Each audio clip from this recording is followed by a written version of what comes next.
perspectives. Long before the age of billionaires, there was Mansa Musa. If I asked you, who is the richest person in the world? Who would come to mind first? Jeff Bezos, Elon Musk, or Bill Gates? Perhaps you would think of the industrial giants buried in the dusty pages of history, the Rockefellers. Now, I want you to push your imagination a little further. Imagine a kind of wealth so immense that the spending of a single individual is enough to devastate the economy of an entire country, even an entire region. This is not a science fiction scenario or a story from the modern era. It is the reality of 14th century West Africa, of the Mali Empire, and of its legendary king, Mansa Musa. Research conducted in 2012 suggests that his personal fortune was worth over $400 billion in today's money. But if you ask historians, even that number falls short, because Mansa Musa's wealth was not something that could be measured in dollars or counted in zeros.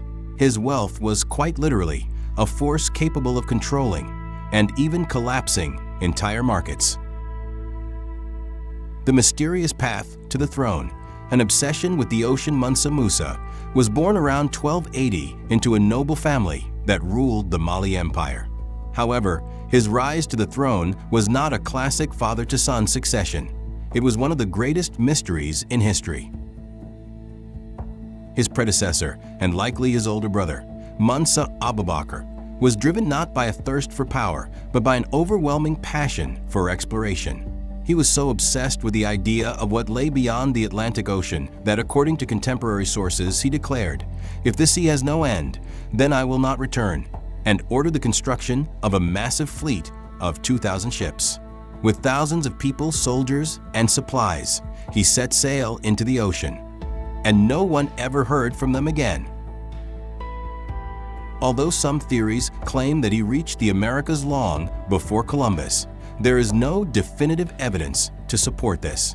The only certainty is this: when Abu Bakr disappeared beyond the horizon, the year was 1312, and Mansa Musa was ascending to the throne of what would become the richest empire in history.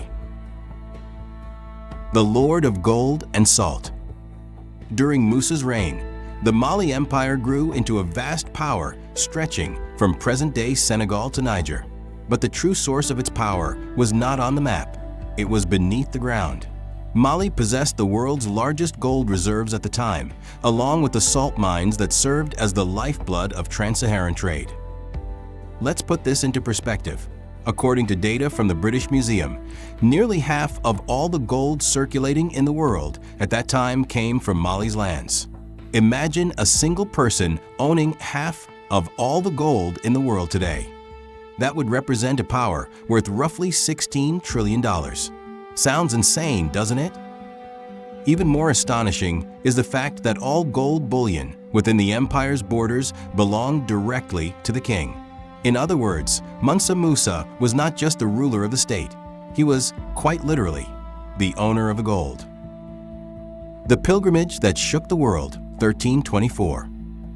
By the year 1324, the world would learn the name Mansa Musa and never forget it. Musa decided to embark on a pilgrimage to Mecca.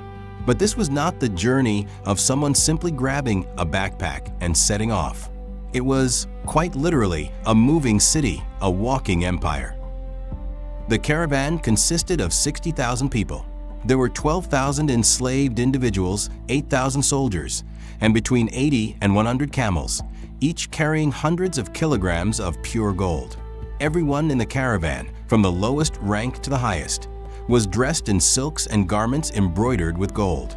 This shimmering spectacle in the middle of the desert appeared almost otherworldly to people of the Middle Ages. As historians have put it, this was not merely a pilgrimage. It was a warning sent to the world. The Curse of Gold in Cairo. Mansa Musa's generosity became legendary everywhere he passed, but in Cairo, this generosity turned into a disaster. During the 3 months he stayed in the city, Musa distributed so much gold to the poor, religious leaders, and government officials that the balance of the market was completely disrupted. As gold suddenly became abundant, its value collapsed. Hyperinflation erupted. It took the Cairo economy a full 10 to 12 years to recover from this generosity. Can you imagine it? One man arrives in a city, hands out tips, and the city's economy collapses. According to modern calculations, this situation caused an economic loss of approximately $1.5 billion in the region.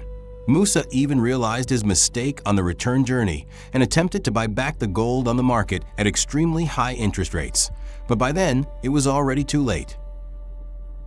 Timbuktu, turning wealth into knowledge.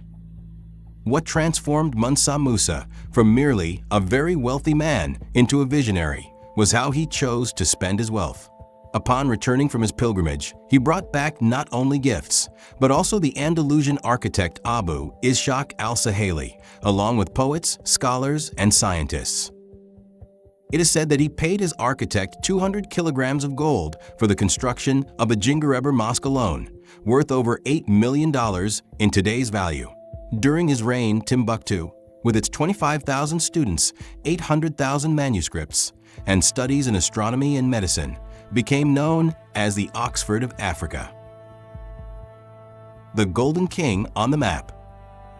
The most concrete proof of Mansa Musa's power is the Catalan Atlas dated 1375. On the world map drawn at the time, a king is depicted in the heart of Africa, seated on a golden throne and holding an enormous gold nugget in his hand. This is the image of the Golden King that became etched into the European imagination. Mansa Musa died in 1337 at the age of 57. Unfortunately, those who came after him were unable to maintain this vast system. Civil wars and shifting trade routes gradually erased the Mali Empire from the stage of history. Conclusion: controlling the ocean. Mansa Musa's story tells us something that goes beyond money. His wealth was like a single person controlling all the water in the ocean. When that water was released onto the land in a controlled way, it brought abundance and made the fields flourish. But when the floodgates were opened completely, as in Cairo, it turned into a devastating flood that swept everything away. Wealth is not just a number. It is the power to build or destroy a civilization. And Mansa Musa was the figure who experienced this power at its most extreme point in history.